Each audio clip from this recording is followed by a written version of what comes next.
Assalamualaikum warahmatullahi wabarakatuh. Sampurasun. Para siswa kelas 7 SMP atanapi Madrasah Sanawiyah anu ku ibu dipikareus tepang deui sareng Ibu Lilis Sulansari sareng Ibu Denok Purwati dina pangajaran bahasa Sunda. Dina danget ayeuna materi pangajaran anu baris dipedarku ibu nyaeta ngeunaan teks narasi pangalaman pribadi. Para siswa wilujeng ngaregepkeun.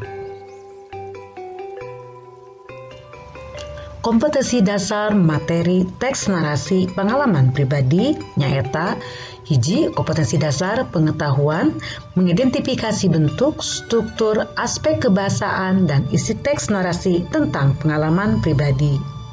Anu kadua nyaeta kompetensi dasar keterampilan menyusun dan mengomunikasikan teks narasi tentang pengalaman pribadi dengan memperhatikan struktur teks dan aspek kebahasaan. Anapun tujuan pembelajaran nyaeta setelah selesai mempelajari materi pada bagian ini, peserta didik diharapkan dapat mengidentifikasi bentuk, struktur, dan isi teks narasi tentang pengalaman pribadi serta dapat menyusun dan mengkomunikasikannya. Teks narasi pengalaman pribadi. Naon ari teks narasi? Teks narasi nyaeta tulisan atawa karangan anu nyaritakeun hiji kajadian anu disusun secara kronologis dumasar kana runtuyan waktu atawa runtuyan kajadian. Teks narasi bisa dibedakeun jadi dua rupa. Kahiji narasi fiksi, kadua narasi non-fiksi. Naon ari narasi fiksi? Narasi fiksi nyaeta tulisan atawa karangan anu nyaritakeun hal-hal hasil implangan atawa imajinasi pangarangna. Sedengkeun narasi non-fiksi nyaeta tulisan anu nyaritakeun hal-hal anu nyata dumasar kana pangalaman atawa nu langsung kasaksian. Contoh narasi fiksi nyaeta dongeng, carpon, jeung novel. Sedangkan contoh narasi non-fiksi nyaeta autobiografi, biografi, sajarah, jeung carita pengalaman pribadi.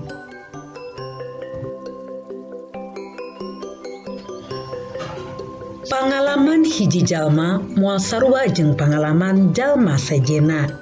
Bisa jadi kajadianana mah sarua, tapi karasana ku jalma anu beda-beda mah moal sarua. Malah aya kalana beda pisan. Pangalaman anu pikaserieun keur hiji jalma bisa jadi mangrupa pangalaman anu pikaserieun keur nu sajena. Anu matak aya nu nyebutkeun unggal jalma miboga pangalaman sorangan anu moal sarua jeung batur. Kitu deui jeung tanggapanana kana eta pangalaman. Terus ayeuna naon disebut pangalaman teh? Pangalaman nyaeta sagala rupa anu kaalaman ku hiji jalma. Sedengkeun pangalaman sapopoe nyaeta pangalaman anu biasa dilakukeun atawa karandapan unggal poe. Para siswa aya oge pangalaman luar biasa. Cik naon ari pangalaman luar biasa?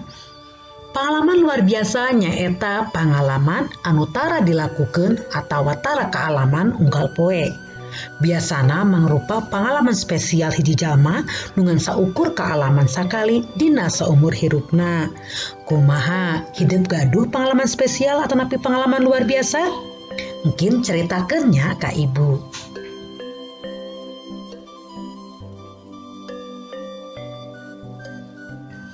Dumasar kana sifatna, pangalaman pribadi bisa dibedakan jadi dua rupa. Aya nu sifatna rosiah, biasana ditulis tina buku catatan poean atawa buku diari. Anu kadua nyaeta pangalaman pribadi anu sifatna henteu rosiah atawa bisa diceritakeun deui ka batur ngaliwatan karangan pangalaman pribadi. Patalina jeung rarasaan, pangalaman teh bisa dipasing-pasing jadi sababaraha rupa. Hiji aya pangalaman pikabungaheun, 2 pangalaman pikaresepeun, 3 pangalaman pikasediheun, 4 pangalaman pikasebeleun, 5 pangalaman piambekeun jeung sajabana. Tah hideup mungkin diajar nuliskeun atau napi ngebrehkeun pangalaman-pangalaman hidup anu bisa dijadikeun enteung atau napi inspirasi pikeun babaturan hidup. Tah para siswa, ayeuna urang diajar sasarengan kumaha cara nuliskeun karangan pangalaman pribadi. Nuliskeun karangan pangalaman pribadi lengkah-lengkahna ngaungku. Hiji, tangtukeun jejer atawa tema. Pilih salah sahiji pangalaman pribadi hidup nu paling berkesan. Nah, pikasediheun, pikabungaheun, pikasebeleun jeung sajabana. Anu kadua, tulis bagian-bagian pokok jadi rangkai karangan. Aya kajadian naon, iraha jeung gimana lumangsungna, aya saha wae anu kalibat, terus kumaha kronologis atawa runtuyan kajadianana. Anu katilu, hideup kedah mekarkeun rangkai karangan jadi hiji karangan utuh. Yeun hiji karangan dumasar kana rangkai karangan anu tos ku hideup ditulis samemehna. Make basa jeung tata basa nu merenah sarta kaharti ku batur nu macana. Para siswa supados hidup langkung ngartos, hayu urang sasarengan maca contoh teks narasi pangalaman pribadi anu judulna Liburan ka Candi Borobudur.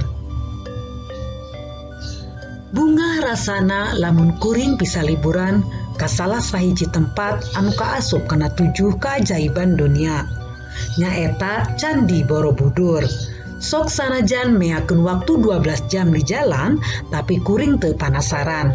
Capek jeung lilana di jalan henteu ngabalokarkeun kuring sakulawarga teu sumanget indit ka Candi Borobudur. Kuring sakulawarga nepi ka Candi Borobudur kurang leuwih jam 4 sore. Cuaca di candi geus teu pati panas, jadi laloasa upama jalan-jalan di candi sarta popotoan di luhur candi. Salian henteu matak panas, foto anu dihasilkeun oge katingalina leuwih alus. Samemeh asup ka Candi Borobudur teh, kuring sakulawarga kudu mayar tiket. Di loket ka candi teh jarakna lumayan jauh. Ngan nalika ningali pamandangan sapanjang candi anu endah, kacape teh teu matak karasa. Palebah rek naek ka Candi Borobudur, sakabe pengunjung kudu make kain batik. Batikna aya warna biru, bodas, coklat jeung nu sejena. Motifna oge kacida alusna. Nambahan semangat kuring keur naek ka Candi Borobudur. Sanyana memang pemandangan Candi Borobudur taya duana.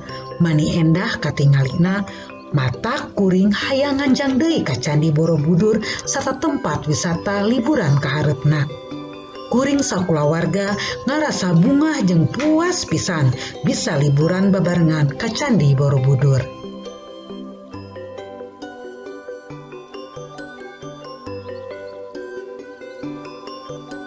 Ta para siswa, rupina mung sakitu nu kapihatur pedaran materi ngeunaan teks narasi pangalaman pribadi. Mudah-mudahan hidup ayeuna langkung ngartos naon anu dimaksud pangalaman pribadi.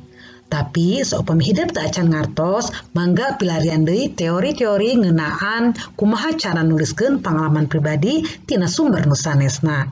Hatur nuhun kana perhatosanana, wilujeng tepang deui sareng Ibu dina pangajaran basa Sunda salajengna. Wassalamualaikum warahmatullahi wabarakatuh.